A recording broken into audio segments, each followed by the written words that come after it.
Imagine you're reading this massive, incredibly boring municipal tax record. Right. You're just scanning through hundreds of pages of names and dates and like property lines. Absolutely thrilling. Yeah, exactly. But then tucked into this tiny footnote on like page 40, it casually mentions, oh, by the way, Uncle Bob murdered the king and split the continents in half. Wow. And then it just goes right back to the tax codes. It just goes right back, like nothing happened. And honestly, it's entirely jarring. I mean, yeah, you have to stop and ask yourself if you actually just read what you think you read. Right. And well, welcome to today's deep dive, because that feeling is exactly what we are getting into today. Our mission is to decode a massive stack of ancient genealogical records, specifically from the books of Chronicles in the Hebrew English Bible. Because to a beginner, reading these chapters feels exactly like finding that wild Uncle Bob footnote. Totally. You open the text, and it just looks like this dizzying wall of begats, like this guy begat that guy over and over again. But then suddenly, a continent splits. Yeah, to the untrained eye, it really is just this impenetrable sea of data.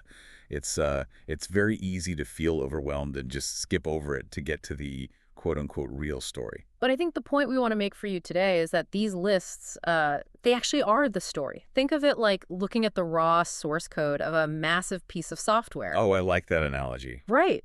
Because if you don't know programming, a wall of code just looks like gibberish. But to a programmer, that text is a living, breathing world. It dictates how everything functions. That's the blueprint. Exactly. So today, we are going to look at the source code of the ancient world. We're going to uncover how specific relationships, brutal conflicts, and geographical shifts literally redrew the map of humanity.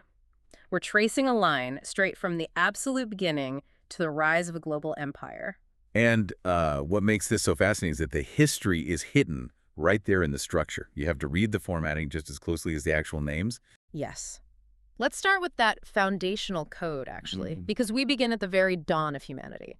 The text opens up Adam, Seth, Enosh, and it flows straight down a chronological line until we hit Noah. Right.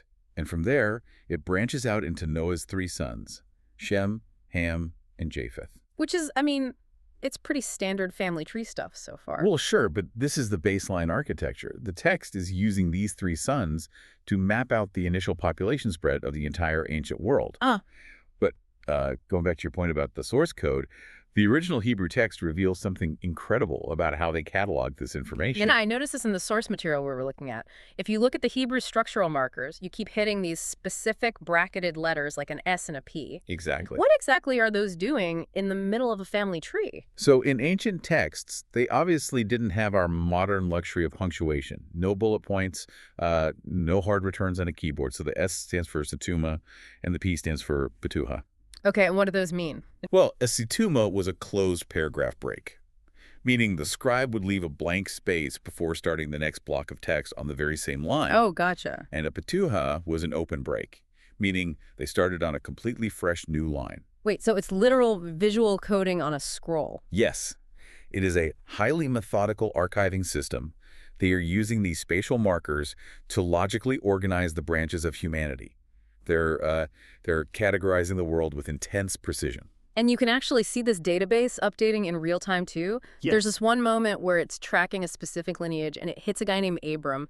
But instead of just listing his son, the text pauses and says, Abram, the same as Abraham. Right. They're changing his operating parameters. It's like they're updating the file name right there in the script. They really are. I mean, the name shift from Abram to Abraham flags a massive historical pivot for the reader. It signals that this individual has undergone a fundamental shift in historical importance. Which is super cool. But I think the most revealing moments in this blueprint are those sudden, jarring narrative interruptions we mentioned earlier. The Uncle Bob footnotes. Exactly, the Uncle Bob footnotes. You're reading this methodical list of names, and suddenly the text just stops. Like, for instance, it's listing the descendants of Ham. It gets to a guy named Cush and lists his sons. Then it gets to Nimrod. Right. And the text completely breaks its rhythm to explicitly note that Nimrod, quote, began to be a mighty one in the earth. Yeah, and then shortly after that, in the line of Shem, we get to a man named Eber. He has two sons. The text names one of them Peleg, and drops this massive piece of context saying, for in his days the earth was divided. Which is wild. Like, why is the text burying the lead? The earth was divided seems like a major global event, and it's just tucked into a birth announcement. It definitely feels bizarre to a modern reader, but we really have to understand the function of an ancient genealogy. These aren't just family trees meant for a scrapbook, you know? Right, they're doing something else entirely. They are geographical origin stories. The text is mapping out how the descendants of Japheth, Ham, and Shem migrated and actually formed nations. So when it highlights Nimrod becoming a mighty one or Peleg living when the earth was divided, it is giving the reader an anchor point. It's essentially dropping a pin on the map and saying, hey, remember this guy? This is the exact moment the political or geographical landscape shifted. Precisely. They are chronological landmarks for global migration. The text is establishing this super-wide lens of the global map before it zooms in on the specific narrative thread it really cares about. Okay, so the global stage is set, and then the text zooms in hard on the specific family that will become the nation of Israel. But the transition here is really unexpected, I think. How so? Well, the text traces the line from Abraham to his son Isaac, and then to Isaac's two sons, Esau and Israel. But before it even talks about Israel, it gives us this massive detour into Esau's family line, which became the nation of Edom. Oh, yeah. And it doesn't just list their names either. It points out a very specific historical detail, that Edom had reigning kings long before any king reigned over the children of Israel. It lists out their entire royal court, Bela, Jobab, and so on. Right. And you have to ask, why dedicate precious scroll space to the political history of a rival nation? It feels like watching a rival tech startup go public and dominate the market before you even have a working prototype. That is exactly the underlying tension it's meant to create. It is comparative history. It shows that while Israel's lineage was still just a loosely connected family unit, their immediate relatives in Edom were already establishing a centralized monarchy. And that tension completely explodes when we finally get to the story of Israel's own sons. To me, this is like the most dramatic turning point in the entire source code. The Reuben situation. Yes. So Reuben is the firstborn son of Israel, and according to the rules of the ancient world, Reuben is supposed to inherit the birthright.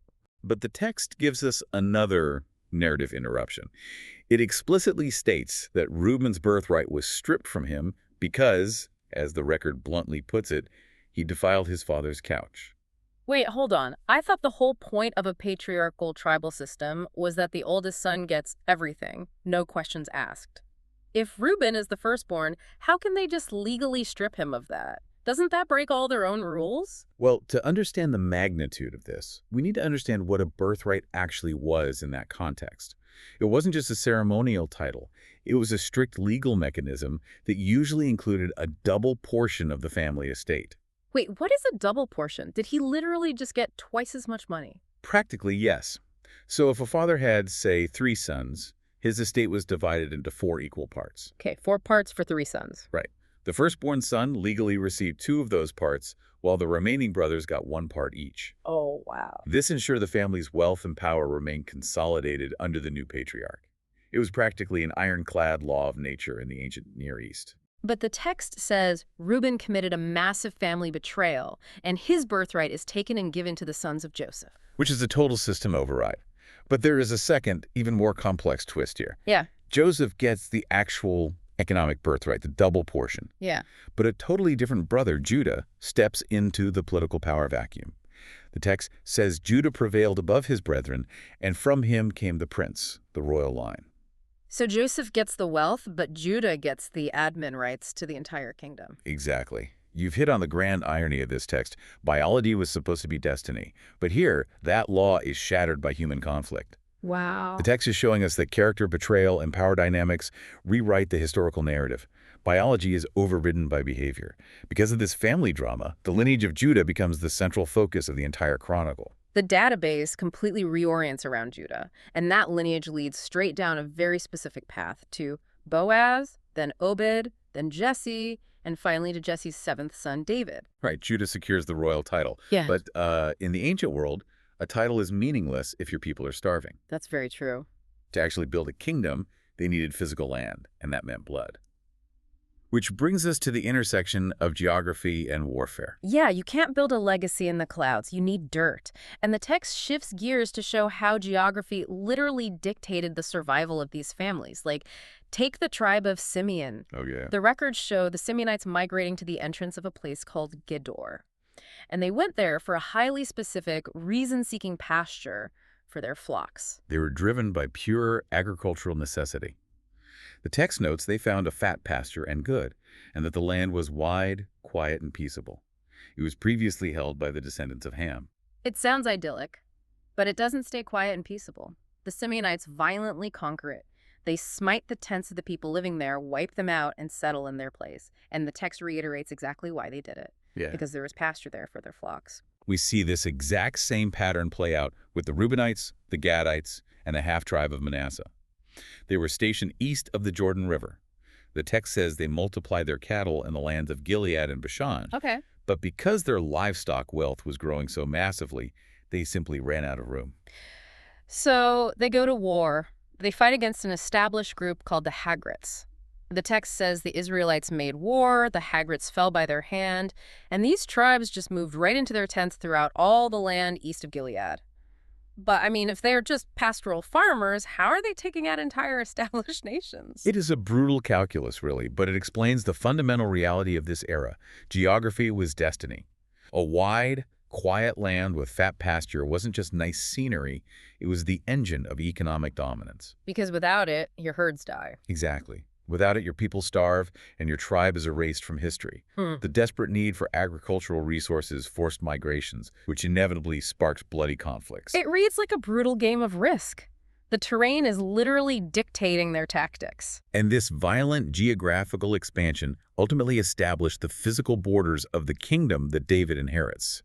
David is the master of this consolidation. Right. The text describes a massive turning point where all of Israel gathers at Hebron, and they anoint David king over a newly unified people. And David's very first move as the undisputed king is to march on Jerusalem. Which, again, the text clarifies with that linguistic updating we saw earlier.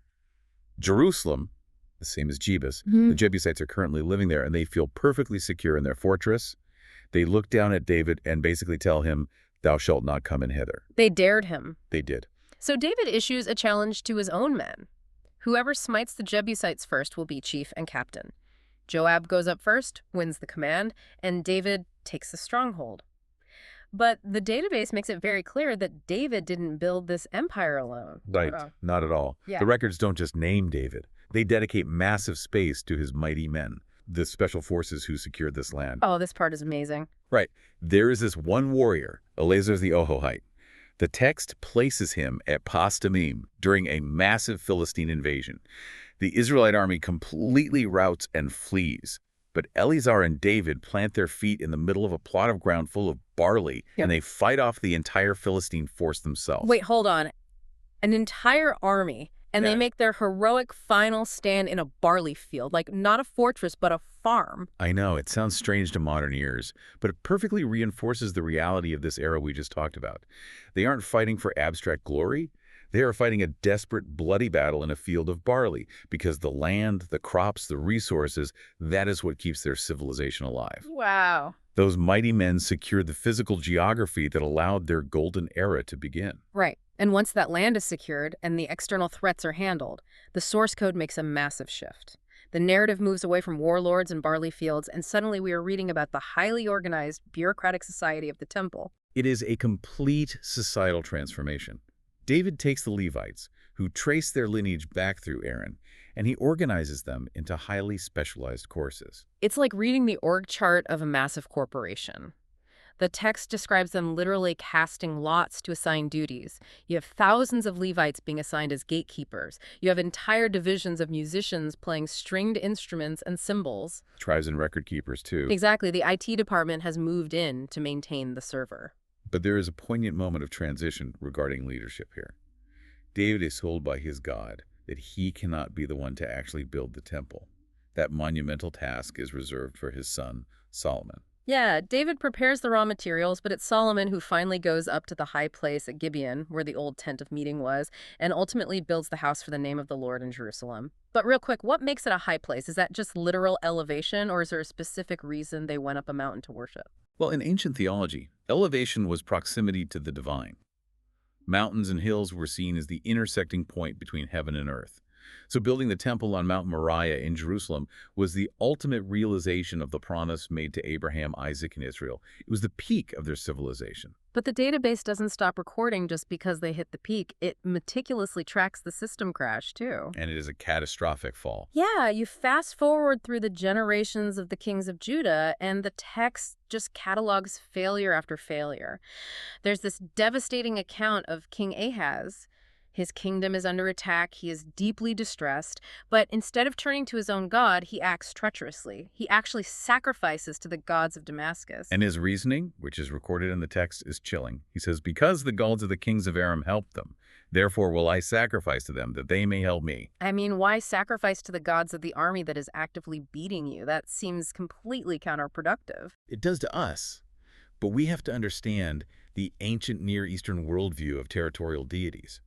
Back then, gods weren't seen as omnipresent. They were deeply tied to specific landmasses and nations. Oh, interesting. Yeah, so Ahaz thought, my God isn't losing. The local gods of Damascus are just stronger on this specific turf.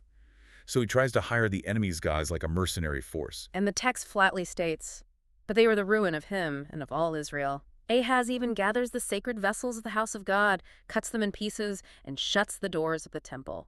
The very temple Solomon built. It's the ultimate undoing of the society they bled for, and the consequence is total collapse. The text plainly states that Judah was carried away captive to Babylon because of their transgression. The system is wiped clean. Everything. The land they fought for in the barley fields, the city Joab conquered, the temple Solomon built, it is all lost. They are exiled. But then, we hit the final lines of the source code, and it is a massive plot twist. The final note of this sprawling, epic, deeply Israelite history isn't written by a descendant of Abraham. It's a decree from Cyrus, king of Persia. It is one of the most remarkable narrative endings in all of ancient literature. It's like reading the meticulous, multi-generational history of a family business, and the final chapter is written by a rival CEO. What is Cyrus even doing in this text? Well, what he declares is astonishing. Cyrus states that the God of heaven has given him all the kingdoms of the earth and has charged him to rebuild the house in Jerusalem. This foreign emperor issues a proclamation to all the captives of Judah, telling them, "Whosoever there is among you of all his people, let him go up." He basically grants them read and write access to their homeland again. It's an incredible full circle moment. We started with a blueprint of humanity spreading across the globe, and we end with an exiled people being sent back home by a foreign emperor. It provides the final synthesis of what these genealogies actually are. By ending with Cyrus, the text proves that Israel's story is inextricably tied to the broader stage of world empires. Their survival, their exile, and their return are cosmic events that move the hands of Persian kings. So, to summarize the journey you've just taken with us today, we started by looking at a wall of code, a dizzying list of begats starting with Adam.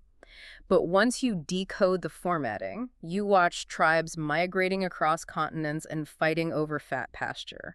You see an ironclad ancient birthright stripped away because of a son's betrayal. Absolutely. You witness David conquering a fortress city on a dare, his mighty men holding the line in a literal barley field. And you trace that royal lineage through the bureaucratic heights of Solomon's temple, straight down into a system crash and the Babylonian exile, only to end on the hopeful decree of a Persian king. These are not boring lists. They're highly compressed, action-packed histories of a people's survival. They really remind us that history is never just about sweeping eras. It is built on the specific, often messy, micro-decisions of individuals navigating a brutal world. Which brings us to our final thought for you to mull over today. Think about that massive wall of genealogical code. If someone were to write a sprawling 500-year history of your family, what would be the one-sentence historical footnote written next to your name? Who is the ancestor in your own past whose quiet decisions or sudden migrations fundamentally altered the trajectory of your life today? You might just be the living result of someone else's historical footnote.